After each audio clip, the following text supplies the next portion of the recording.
करवा चौथ के उपलक्ष्य में पहले तो सभी बहनों को बहुत बहुत शुभकामनाएं। सभी का सुहाग जो है सलामत रहे, इसकी दुआ करती हूँ। और ये प्रोग्राम है करवा चौथ के उपलक्ष्य पे सामूहिक कथा का प्रोग्राम है। पहले क्या होता था कि बड़े बड़े परिवार होते थे तो सास गानी कहती थी और सारे लेडीज़ इकट्ठा होकर बहुत अच्छे से सेलिब्रेट करती थी। अब वो इंडिविजुअल फैमिली हो गई है, सिंगल सिंगल लेडी घर में रहती हैं, तो उतना मज़ा जो है फेस्टिवल पे आता नहीं है।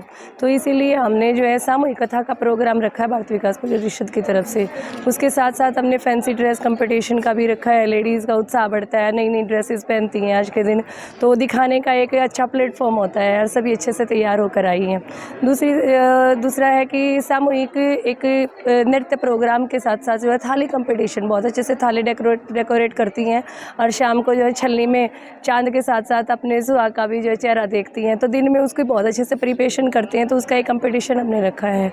तीसरा एक बेस्ट पर्सनैलिटी, वो चीज़ भी हम जो है महिलाएं इकट्ठी होती है तो वो एडिकेट्स भी सिखाते हैं कि एक अच्छी पर्सनैलिटी के अंदर क्या क्या चीज़ें होनी चाहिए। उसके साथ साथ जो है एक और प्रोग्राम रखा है जिसमें जो है जो सबसे बेस्ट डांसर निकलेंगी डांस का, क्योंकि एंजॉयमेंट के लिए हम लोग डांस का भी प्रोग्राम रखते हैं, तो उसके कंपटीशन के रूप में रख दिया कि एक बेस्ट डांसर परफॉर्मेंस भी हम जो है निकालेंगे। तो इस तरह का ये प्रोग्राम रखा है हिंदू स्कूल में हमने, और बढ़ चढ़कर महिलाओं ने इसमें भाग लिया है। सभी महिलाओं ने अपने पति की लंबी आयु के लिए जो ये व्रत रखा है। ये सब करवा चौथ है। आज सब लेडीज़ यहाँ कहानी सुनेगी। यहाँ सब लेडीज़ अपनी अपनी पतियों की लंबी उम्र के लिए व्रत रख रही है। सब लेडीज़ बहुत खुश है। हम सब जिलाना से हैं और यहाँ पर करवा चौथ के प्रोग्राम के लिए हम सब इकट्ठे हुए हैं पतियों की लंबी आयु के लिए। आज का दिन बहुत अच्छा लग रहा है और काफ़ी एक्साइटेड हैं। आई होप कि सब ऐसे ही खुश रहें और इसी तरह ये त्यौहार मनाते रहें। और हमेशा जो कार्यक्रम है ये कैसा लगा? ये संस्था का प्रोग्राम बहुत अच्छा लगा। मैं इसकी मेंबर हूँ और मुझे अच्छा लग रहा है सबको देखकर, और सब इसी तरह संस्था में आए, हम सबका सहयोग करें, काफ़ी अच्छा लगेगा। आगे भी हम ऐसा ही प्रोग्राम देते रहें।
सौभाग्यवती हो, सबने करवा चौथ की शुभकामनाएं। पहले गणेश जी की कथा सुनो बहने। एक अंधी बुढ़िया थी जिसका एक लड़का और लड़के की बहू थी। वो बहुत गरीब था। वह अंधी बुढ़िया नित्य प्रति गणेश जी की पूजा किया करती थी। गणेश जी साक्षात सन्मुख आकर कहते थे कि बुढ़िया माई तू तो जो सो मांग ले। बुढ़िया कहती मुझे मांगना नहीं आता, सो कैसे और क्या मांगू। तब गणेश जी बोले अपने बहू बेटे से पूछ कर मांग ले।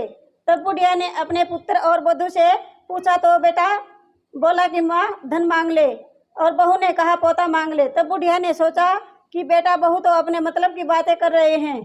अतः उस बुढ़िया ने पड़ोसियों से पूछा तो पड़ोसियों ने कहा कि बुढ़िया तेरी छोटी सी जिंदगी है, क्यों मांगे धन और पोता।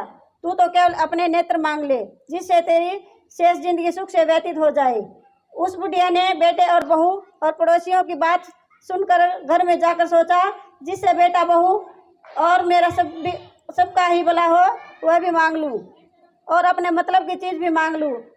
तब जब दूसरे दिन भी गणेश आए और बोले बुढ़िया बोल क्या मांगती है, हमारा वचन है जो तू मांगेगी सो ही पाएगी। गणेश जी के वचन सुनकर बुढ़िया बोली हे गणराज, यदि आप मुझ पर प्रसन्न हैं तो मुझे 9 करोड़ की माया दे, निरोगी काया दे, अमर सुहाग दे, आंखों में प्रकाश दे और नाती पोता दे और समस्त परिवार को सुख दे और अंत में मोक्ष दे।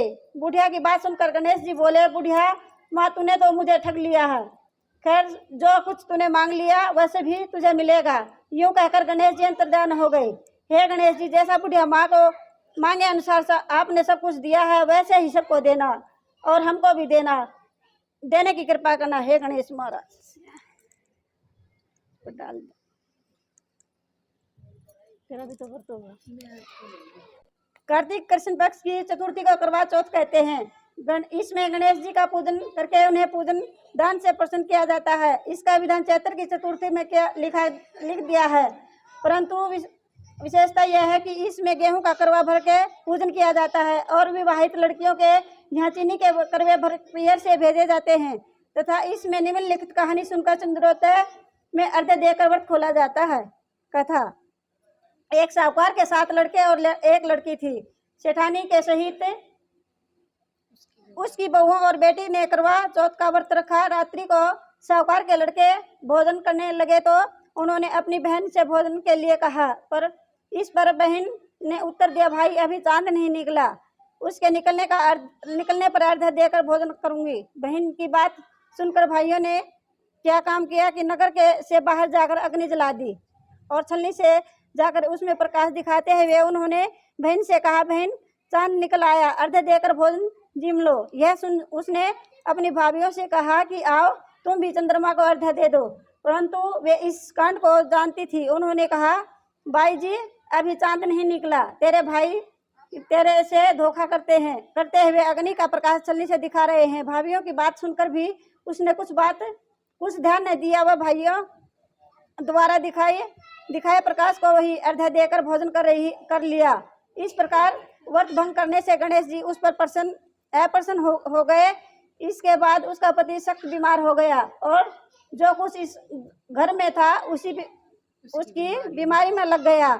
जब ये अपने लिए किए हुए दोषों का पता लगा तो उसने पश्चाताप किया। गणेश जी की प्रार्थना करते हुए विधि विधान से पुण्य चतुर्थी का व्रत करना आरंभ कर दिया। श्रद्धा अनुसार सबका आदर करते हुए सबसे आशीर्वाद ग्रहण करने में ही मन को लगा लिया।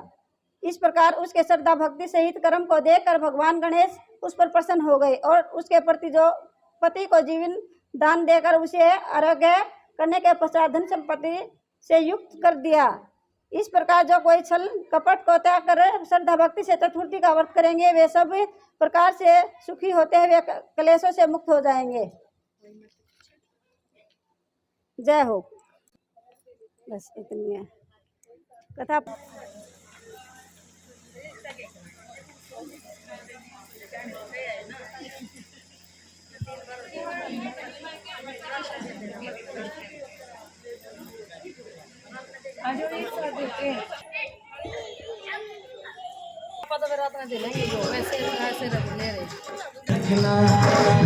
तुझे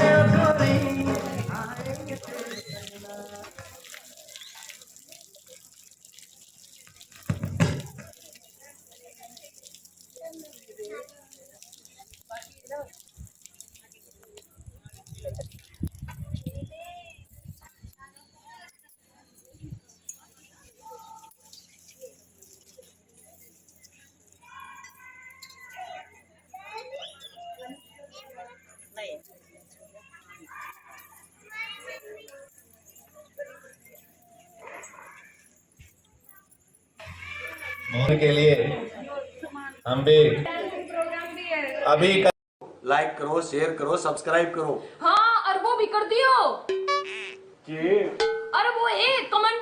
हाँ भाई, वो भी करे लो, कमेंट हो है। हाँ वो वो जरूर करे अगर को कमी पैसी लागत है।